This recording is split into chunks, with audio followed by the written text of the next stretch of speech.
Ladies and gentlemen, fellas, what's going on the podcast and YouTube channel? We're here again. Bryson just won at single digit. Everybody's got to be feeling good about that. I'm sure nobody had him as a bet. I think a lot of people did. I didn't, so I'm just going to assume nobody did. But we're back for the Workday Charity Open, which was an event that wasn't supposed to be a thing. It's at the same exact golf course, the same exact club, the Muirfield Village, that next week's Memorial, everybody knows the Memorial, will be at, where we're assuming we're going to see the sleeping giant, the sleeping tiger, if you will, Tiger Woods. But for this week, it's going to be just a charity event, and it's going to be, they released how players got into this. They pretty much just try to invite everybody at some point, and it seemed like if you just won some sort of event in the past 2 to 3 years, or you finished highly in like the top 100 FedEx Cup points or something like that, you were going to be eligible. So that's at least what I generated from reading the stuff on it. But it's taking the place of the John Deere Classic, which was supposed to be the 50th anniversary of the John Deere, and they said, you know what, we would like to have fans and not have it all sketchy and potentially have to cancel the event, so we're going to wait till next year to celebrate the 50th anniversary. Can't blame them, but we actually get an event this week, which is nice.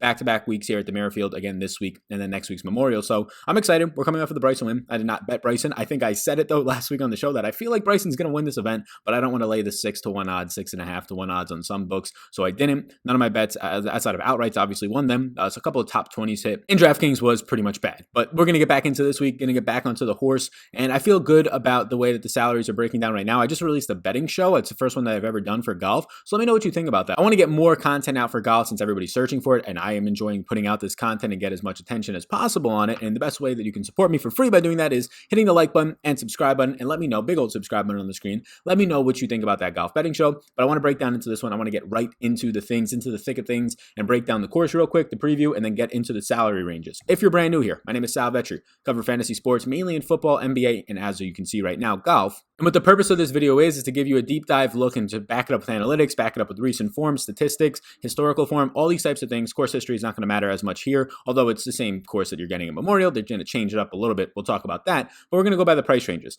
10,000 range, you can see 9,000, 8, 7, and then we'll spend some time in the 6s, although like there's definitely good guys to play because the majority of the field is usually in the 6K range. Half the field or more usually ends up being in that range. So there's always plays down there. It's just a matter of finding them. And if you're playing MME, max multi-entry, 150 lineups, it's easier to find them, but obviously not everybody's going to do it. So we'll try and pick out a few for single entry lineups and people who play a few lineups. But right now, just looking at this event, and I'll start it off by saying if you hit subscribe and like, that really helps. If you're listening on the podcast, or if you want to go over to the podcast, $50 giveaway once a week to one person who reviews it. Only 5 people reviewed it last week, so you had a 20% chance of doing that. All you have to do is rate it 5 stars on iTunes, say something nice, and bam, you're entered in. No money up front for you, no money at all you have to put. So a nice wager into your weekend as well. See if you can bet on that to get the winning draw for the podcast reviews. Not many people do it, so you can check that out down below. But Muirfield Village. Now, we're used to this being a little under 7,400 yards when it plays at the Memorial, but in order to, a bunch of the field's going to play this week and next week, especially the top guys like JT, Rahm, Cantley, you would expect most of these players to be playing next week. In order to change it up a little bit so those guys don't have a ton of an advantage, or maybe they don't get bored of playing the same course 8 days out of 14 days, right, if you make the couple of times, they ended up adding a little bit to the course. They added to the par 3, 17 yards, and then they made the 2 par 5s longer. Now, those 2 par 5s that they made longer were 2 of the 4 easiest holes on the course, so we'll see if it changes it all that much. I don't know if it will, but this has not played easy. It has not played at least as easy as you've been getting the last couple of weeks, right? On either the short repeat die tracks since we've been back, like the Heritage and the Charles Schwab, or last week at the Rocket Mortgage in Detroit, second year there, where very easy, 25 under in debut. Last year was the winner, Nate Lashley. This year, Bryson goes 23 under to win it. Cut line, at least, and trying to use that as a barometer, has shown that last year +1 was the cut line, or last year +2 was the cut line. 2018 it was +1, and then 2017 it was +4. So you're going to need to be able to avoid bogeys. You're going to need to be able to actually sand save, all these types of things, because there's going to be a ton of hazards. You're looking at hazards above 10 water hazards, above a dozen, a baker's dozen, 13, and over 70 bunkers on this course. So it's going to be a situation where, yeah, low scores, and there's a lot of hectic stuff going on here. Low scores are going to be rare. If you have somebody that's just sitting at even par, you should feel pretty good about that going into the second day, instead of these past few weeks having to hope that they shoot a 4 or 5 under just to make the cut. It's going to be bent grass greens. It's a par 72. It ends up totaling 7,456 yards, give or take a yard or two. You're going to have 7 of the top 15 in the world here. In terms of course history, the course is changing a little bit, tweaking it like 60 yards. Patrick Cantley won the Memorial last year at the exact same course, so you can look at that a little bit. Interesting notes to add is that a lot of guys who ended up leaving events because of COVID, Chase Koepka, he had an exemption. He's back into the field, but guys like Denny McCarthy and Nick Watney and Dylan Fratelli that tested positive for COVID, they're back in the field this week. So that's good news for sports, and at least good news for the game of golf that guys got tested, they went through protocol, they tested negative like 3 times or whatever the procedure is, and now they're back back into the field ready to go. My key stats for this is going to be, as always, tee to green, approach play. I'm looking at par 4 scoring from 400 to 450 because there's 6 holes with 400 to 450 compared to the other ranges of like 400 to 450 or 500 to 525 plus or 500 to 550. There's only 2 holes on the course for that. So obviously par 4s to 400 to 450 are normally common, but they're very common here. Fairways are going to be easier to hit here, so accuracy isn't as much weighted, or at least it shouldn't be. 68% fairways hit here compared to the tour average of 60%, and then greens in regulation was 63%, at least on the normal course before they added 60 yards, as opposed to the tour average of 65%. So pretty much close. So I'm not going to weight distance, or I'm not going to weight accuracy as much. Distance is right around the tour average here. Maybe them adding 60 yards makes it a little bit more important, but it shouldn't be anything major. I will point out though that in terms of distance, it was around like 295 yards, I think it was, like the average distance here. So if you are somebody who's off the tee very, very short, like one of the worst in the field and one of the worst on tour, you might not be in this event, but like hitting it like 280, most guys can be right around the 290 range. So I think they should be pretty fine, especially with the par 5s adding some distance to it. They might have to open it up a little bit more. So that's where I'm at. Let's buckle up and let's get into these ranges. We're going to start with the guy all the way up at the top, 11,100. The most expensive guy last week, 11,700, Bryson, who should have been $12,000 plus, and I would have been like, okay, that's fine. I'm still going to play him. The guy in this field right now that's the most expensive is Justin Thomas. And since there's no Rory here, Justin Thomas is going to profile out, and honestly, like Bryson's stats are lagging behind a little bit. So if you're looking at like the last 20 or 50 rounds, Bryson, if he was in this field, would probably look like the best option. But it's going to be Justin Thomas if you're looking at last 50 rounds from tee to green play, obviously from the pricing and being the favorite in this one, 11-5, 5th ranked player in the world amongst the most updated version. And the last time you saw JT, he was not making you happy. He had one of his worst putting performances in a while, losing 5.4 strokes when he's at the Travelers, the worst performance since last year's Travelers. Pretty crazy, right? Last year's Travelers was his worst performance putting at 7.8 strokes in a very long time. Might have been his worst performance putting ever since, I don't know, the last 4 or 5 years that I'm looking back quickly here. And then this year's Travelers, he does again a terrible performance with the putter. Maybe it's just the date, that week of the last week of June, or it could just be the greens in the environment, or more than likely it's just a coincidence. Now you look at JT, and the putter is the issue, if anything. Like for such a good player, the putter is the thing that can completely go on him. But it wasn't that bad beforehand, right? Coming back from the break, he gained 1.3 strokes, 2.8 strokes, and then he just goes catastrophic, 5.4, the worst that he's had in a year. So if we want to bet on the fact that he's not going to have the worst that he had in a year, and he's not going to follow up his missed cut at the Sony where he lost 4.4 back in January, and he just does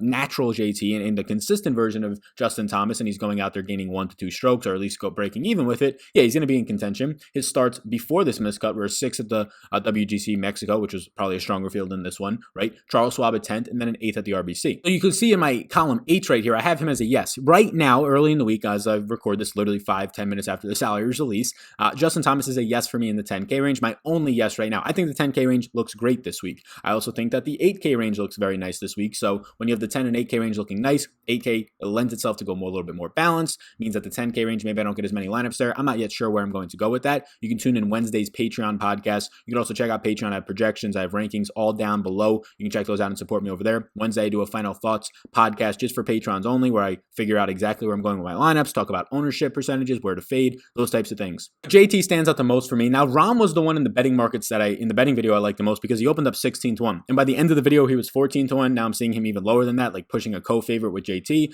And Rahm's game has been worse than JT since the break. A miscut at the Charles Schwab where his putter fell out on him, 4.2 strokes lost, 33rd at the RBC, and a 37 at the Travelers. The Travelers, his approach play started to go on him, but everything else has been pretty consistent. He's just not getting extremely hot, all right? He's just having average rounds, and when everybody else is going birdie or better fest, he's struggling. Now we're on a track where I think birdie or better fest is clearly not going to be the case, so these guys up top will probably rise to the cream of the crop a little bit more. So right now I have Rahm as a no, only because he's $200 less than JT if you had to choose between them. Rahm probably by the end of the week becomes something like this, like a maybe for me, especially if he's not going to be highly owned and people run right back to JT. I'm hoping people felt burnt by JT, but the fact they didn't play last week, right, recency bias is a thing, but people also, time heals all wounds. So 2 weeks ago in PGA, it's like forget what happened if you played the guy. So I think JT will probably end up being the highest owned guy in this range. Maybe that lends you to pivot off to Rahm. Cantley looked good in his first showing. Brooks has been up and down, a little bit more up than lately, but for me, in this price range, I think it's fine. But based on how much golf some of these other guys have been playing up here, how much golf that you just have guys like JT, Rahm,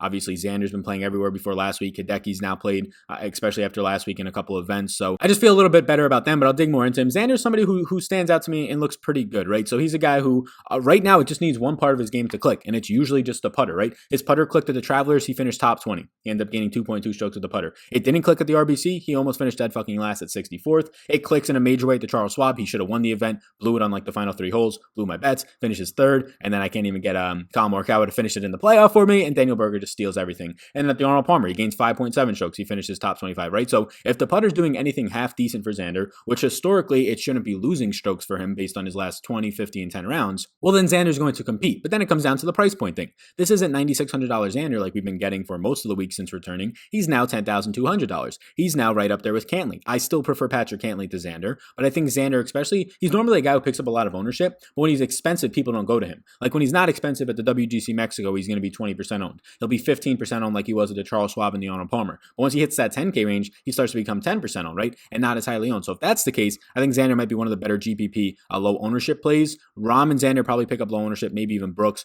I expect JT to be the highest owned, so maybe that changes my yes to not liking him. But as of right now, I like JT. I'll call out that Hideki this past weekend. On the weekend part of it, like the first 2 days he was kind of but on the weekend he looked very good. He was second. I think I said in the betting video he was first, but on Saturday and Sunday he was second in tee to green play, only behind Henrik Norlander. More on him later, but he led the entire field on Saturday in tee to green play. But the issue with Hideki in this event, as it always been, and the reason he couldn't get as low, was the putter. Now on Saturday he looked very good. He ended up gaining a stroke with the putter, over a stroke with the putter. On Sunday he kind of gave it back a little bit, but the tee to green play from the weekend in general was good. That's what you're going to get out of him. A lot of these guys are great tee to green players. We're going to talk about Hovland, right? You could even talk about Justin Thomas to an extent with that, right? He's a better putter than Hideki, but these types of guys that you're going to feel really good about them getting there, they just have to close the deal. Hideki really couldn't, at least until the weekend and Saturday. So his trending though from tee to green and him playing, he looked very good. So Hideki is probably the guy in this 10K range that's trending the best. Cantley to an extent, but Cantley only has one appearance compared to Hideki's two. So I do think that trend-wise, Hideki looks the best. He might actually pick up a lot of ownership because of that. So let's put a yes on Hideki for now.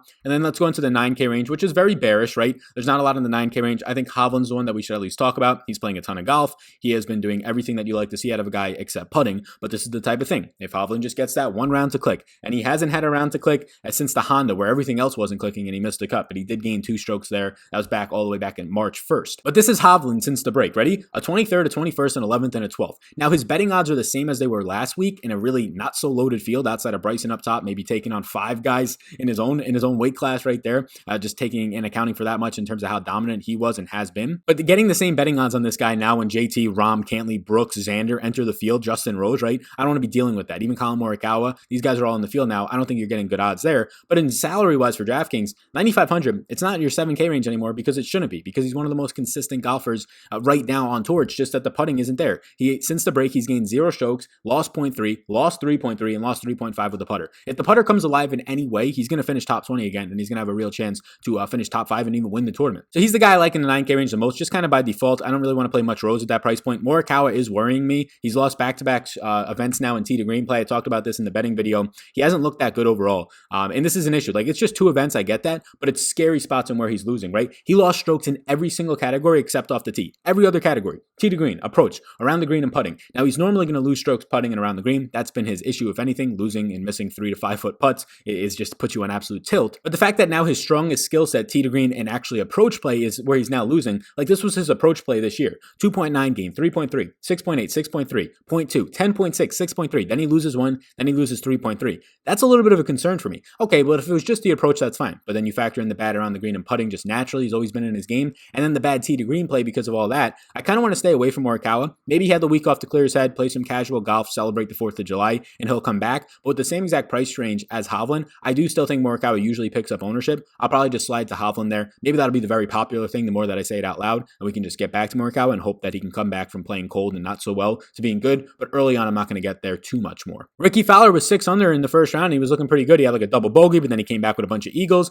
$9,000. Ricky on the weekend was actually pretty interesting because the putter wasn't working, but then he got back a lot with the putter. I believe it was on Sunday after having a bad round on Saturday, and I got a pretty good showdown lineup thanks to Ricky. But he had a pretty good finish, Ricky. I'll have some interest at 9K. I think the price point right now for Ricky is pretty fair at 9K flat. I think people might not go back there yet. Like, he had one good round, so maybe that's enough for people to jump back onto him. He finished 12th. But the thing that I like to see was he was gaining strokes everywhere. 4.9 tee to green, 1.2 with the putter. First time he gained with the putter since the break, which was the big concern for me. His putter was sliding a little bit, at least I've thought so far this year. Nothing in major ways compared to some other things like tee to green. But we've now seen back-to-back weeks of him gaining strokes tee to green, and we've seen a ton of weeks in a row, every since the break, of him gaining on approach. So if the approach plays there, if his putter's back to at least where we can think it's consistent, and we finally saw him gain some strokes, and if the tee to green play sticks, 9K Ricky is somebody that I do like. About halfway through this video, we'll get through the 8 and 7K range, spend some time on the 6K range, but I want to solicit you for a second. Hit the like button and hit the big old subscribe button that just popped up. And if I can ask you, the sponsor of this video is the picture above, SuperDraft. It's a multiplier format. What you do on there is you just get no salary caps like DraftKings. DraftKings,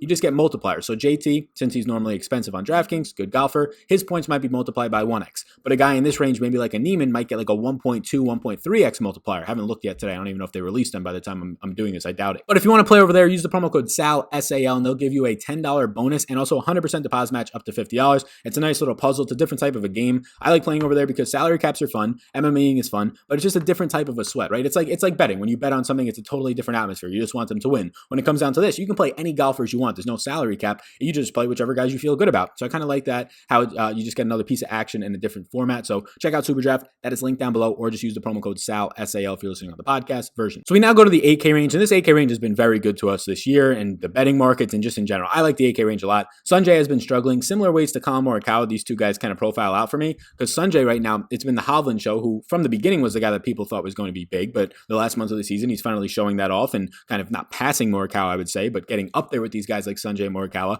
obviously in the betting markets, obviously trending in that department with DraftKings. But Sanjay has had some issues as of late. Now, he was really bad at the Heritage, where he's been bad 2 years in a row putting. Other than that, he was just bad everywhere this past week at Rocket Mortgage. He did make the cut, though. Tee to green wasn't great. The putter in the short game showed up, which kind of saved him from making the cut, right? Made the cut right at the last second towards the end of the day. So did Tony Finau, sinking a 20-footer. He's not here, though, but shout out Tony. But Sanjay at 8,900, I'll have some interest in. I think the betting markets, there's some numbers at 40 to 1 that are interesting, but I like too many other guys in this upper to mid 8K range to really prioritize Sanjay. I have a bet placed on Patrick Reed, I believe at 35 to 1 right now. I like Reed at 8,800. I think he stands out in a good way. I think the price point's fair in him at this point. He's always in the 8K range, and so is Gary Woodland, and they're just always underpriced. Now, Reed at 8,800, last time we saw him, he missed the cut at the Rocket Mortgage, and this is the simple formula for Patrick Reed. If he loses strokes with the putter, you're probably finishing dead last, or he's finishing dead last in the tournament or missing the cut. Ready? Last 3 times he's lost strokes with the putter. This past event, Rocket Mortgage missed the cut. A couple weeks back at the RBC Heritage, loses about a stroke putting, and he misses the cut. Then you'll go all the way back to February, the Genesis, losing half a stroke putting, he finishes 51st, and then his first event this year, the Sony, or his second event, first full field event, the Sony Open, loses 2.1 with the putter, he misses the cut. If Patrick Reed loses with the putter, he's probably going to miss the cut. On a very tough course here, it's going to be imperative to have a good short game to end up finishing it, and those differences from par saving or even bogey saving instead of double bogeying are going to make a huge difference for you making the cut. I'm going to rely on that skill set of Patrick Reed with the putter and hope that it cuts back to normal this week, because it hasn't been that much of a consistent piece of his game, honestly, over the last, I would say, 3 weeks or months since returning, but it does have the high upside. We obviously saw it before the break at Charles Schwab, obviously when he won at the WGC. Marc Leishman's another guy whose game in back-to-back events has been bad. I might like an outright bet on Leishman more than actually playing him in DraftKings, because a lot isn't going right for Leishman. He's always been kind of up and down when it comes to the short game. He's lost 4.8 between around the green and putting in his last 2 contests, the exact same number, but you can at least rely on him to be pretty consistent with his approach play, at least as of late, really over the last, this whole time since he's returned in the month before break. Leishman's a guy that I like outright to just win more so. Maybe you place a top 20 on him, maybe showdown formats, but he's always a guy who can pop off. I prefer Reed to him right now in this price range, but I like both guys. And then I want pieces of Spieth. I want pieces of Kuchar here, consistent player. Niemann's an interesting player, very similar to Morikawa, where you're going to get a lot of issues with the short game. 110th ranked around the green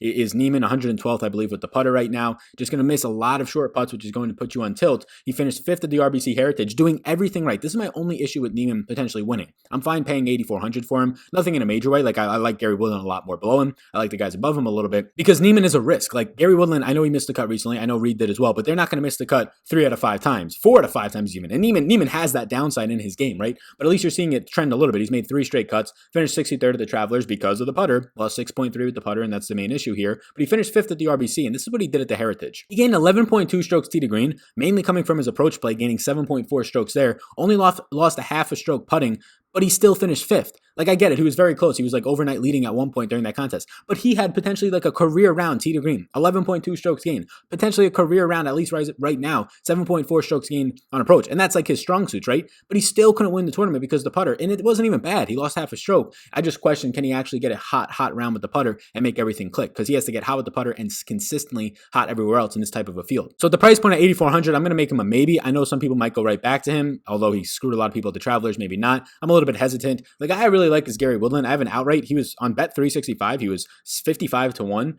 which is just a crazy number for him. He's like 35 and 30 to 1 everywhere else. So I took that 55 to 1 number almost immediately, and I hammered that down. And then Gary Woodland is just a guy at 8,300 that I like. It's hard not to. I'm playing him every single week. He's like Lanto, although Lanto's more expensive this week. It's hard not to play the guy every single week. I know he's been bad, right?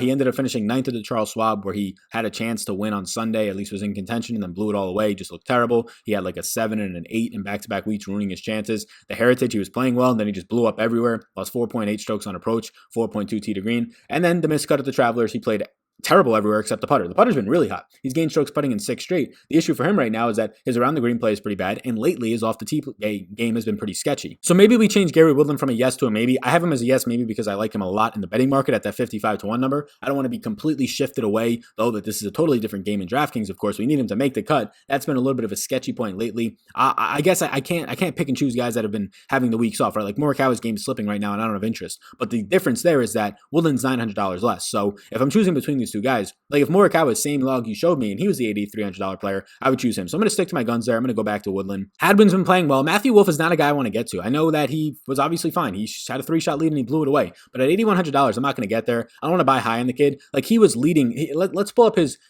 Friday and Saturday rounds with the putter. Because Friday and Saturday, this guy was just going absolutely ballistic with the putter. He ended up gaining 5.87 strokes with the putter. Only Scott Harrington was better on Friday and Saturday. Just historically, Matthew Wolff's game, that's not going to continue. Now, maybe it continues enough where it's not as bad to actually keep him in contention and win the event with a 3-stroke lead on Sunday. But no. Bryson said no to that. Then naturally, he lost strokes on the Sunday event, and I'm just not going to bank on him, right? I'm not going to pay. He was in the 6K range. That was too cheap last week. But I'm not going to pay like $1,500 more for this guy this week after he had a really hot putting round. Like if he would have won that event, I would have said, okay, the putter did it for him, nothing else really. So I'm going to pass on him.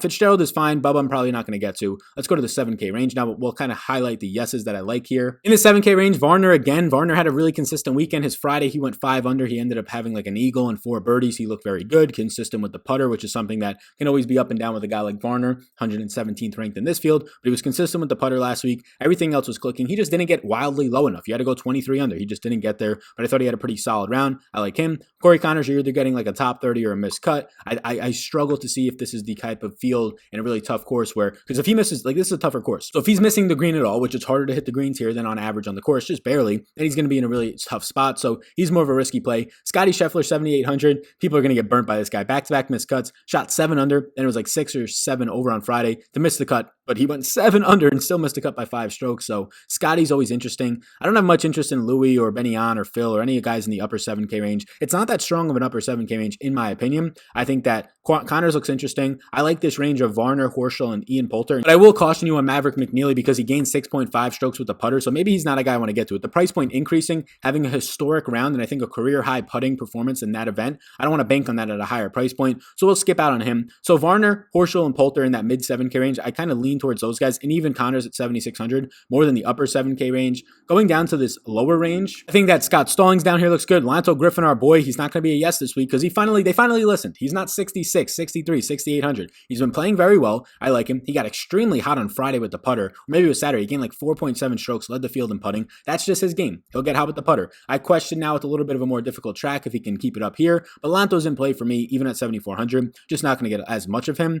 Cameron Tringale, I do like. I think the price point of 7,300 is very fair on Tringale. He obviously missed the cut 2 weeks ago, but then he made the cut last week at the Rocket Mortgage. Everything looked pretty good, and that was even after a bad putting round. And he's not like a terrible putter. So Tringale, if he would, I kept waiting in showdown. If you have a decent putting round, you're going to finish honestly like maybe top 10, top 15. He didn't get there, but he still had a good round. Finished 30th. I think Tringale looks pretty good. He gained on approach, which is a big part of his game after losing 3.7 at the Travelers. So if the approach plays back after one round, he's never going to be great off the tee, which is a little bit of a concern. But I think that it's okay to go back to him at the price point. Matt Wallace, another guy who had a good weekend. Max Homa's back in the field. Max Homa's a guy that's very similar to Lanto for me whenever he's cheap. And Lanto finally got the price bump, but Homa has not. Homa's been $7,000 or in the $7,100 range almost every single week. And I'm going to go right back to Homa. I know he's been pretty shaky since the break, right? Miscut, 41st miscut, working on the podcast way too hard, my guy. But it's all because of the putting. And like Homa's not an awful putter. He's not good around the green, but he's not an awful putter. He's just lost strokes every single event with the putter coming back. If that just slides back to his average of being an average putter in this field, and he ends up gaining a half a stroke, gaining a stroke, everything will look good because nothing else is falling apart catastrophically. His approach play has still been fine since returning. His tee to green game has been fine since returning. It's just a putter, so I'll take another chance on him. Let's go to the 6K range now, and also hit the like, hit the subscribe button. Reach out to me on Twitter at Sal Vetri DFS. If you're somebody watching this and you want to sponsor these videos for whatever reason, feel free to sponsor them. I got time. We're making some golf content. Tom Hogue is 6,900. He burned me last week in my upper stakes lineups. I think he's okay to go back to. Sam Burns is the guy that I like here, a guy who can go birdie or better. The issue with Sam Burns is that in birdie fests, a guy who can just pick up birdies nonstop, especially on tracks like last week, he can finish really well in. The issue is when it starts to get a little bit more difficult because he's a top 20 putter in this field. At least that's where he's ranked right now. He finished 24th and 30th in back-to-back events. He gained 3.5 with the putter. That's what's going to propel this guy up. So I think Burns is interesting at 6,900. And then going down, it's just a couple of guys that I have interest in. Munoz misses the cut. He's fine again because he can get low. Matthew Naismith missed the cut last time, burned a lot of people. He's fine again. These are guys in the 6K range that I think are appealing. Henrik Norlander is the guy that I'll call out though. Again, on Saturday and Sunday, he was the number one player in the entire field in tee to green play. He ended up gaining, I believe it was, let's pull it up right now. Norlander ended up gaining tee to green. It was 5.88 strokes, led the whole field, one ahead of Hideki. He was ahead of guys like Hideki, Bryson, Hovland, Ricky, all those guys. So this is now back-to-back events that Norlander has looked very well, and in the approach play is clicking. Gained 8.3 last week, and this is all while playing bad with the putter. He's not going to be somebody who blows you away with the short game, although like Homa, it's mainly coming from his around the green play and chipping that's bad. He's around average when it comes to the putter, so I like it. His tee to green game in 3 straight performances since returning, 4.5 strokes gained, 2.4 and 8.6. Now last week was one of the best that you're ever going to see out of him, finished T12, but we don't need that at this price point. Just go out there and be half decent. So I do like Norlander. Other guys down here like Hudson Swarford had a nice week. I think he's okay if you want to ride a little bit of a hot hand. Hadley, Adam Schenk, those types of guys stand out as well. I like a lot of that range that I just talked about in the 6K range. I don't really want to get to much down here. Carlos Ortiz, it's hard not to mention him when he's like a top 20 DraftKings scorer at 6,400. Cut upside, no, it's not really there all that much. So I don't really want you to get too much of him. Charles down here. Charles has been playing a little bit hit or miss as of late, playing better. Very hot round for Scott Harrington. He went absolutely ballistic on Saturday and Sunday, gaining like over 7 strokes with the putter. I'm not going to rely on that to happen again, even though he's a decent putter, not to that extent. And then the really cheap range, another putter down here, number 1 in the field, Denny McCarthy. Nick Watney's coming back from COVID. I don't know how that will do for him. So in this like below $6,500 range, Carlos Ortiz, Charles stand out. Kyung Hung Lee is okay. Nothing major there. Scott Harrington, I'm going to put as a no. I'm not going to bank on that really hot putter this week. So that's where I'm at. Hopefully this video helps. Should be a little bit of a longer one. I appreciate y'all tuning into this video. Be sure before you leave, hit the like button on this video. What are you doing? Hit the big old subscribe button. How are you doing? Hit that. It really helps me. YouTube says, oh, they're subscribing within. They want to engage. They listen to what this guy says. They appreciate him and respect his content. I hope you do. Hit the subscribe button if you do. Notification bell. Let's show it to more people is what YouTube says. So thank you so much. Be sure to check out Superdraft. Again, $10 free upon deposit, 100% deposit match up to $50. Promo code SAL, that is SAL. And if you want to leave a podcast review, chance to win $50. Only I think 5 people did last week. You can do that on the iTunes store, the Sal Vetri Show. Just leave a review, 5 stars, and just say something nice. I draw it every single Sunday. So thank you so much. I appreciate you all for tuning into this one. Check out Patreon. All my projections, all that stuff are linked down below. They're going to be up probably by Tuesday, depending on when you're watching this. They might be out. Projections, rankings, podcasts, all that stuff. We had a ton of showdown content last week as well. Thanks so much for tuning into this one. I'll see you all in the next one.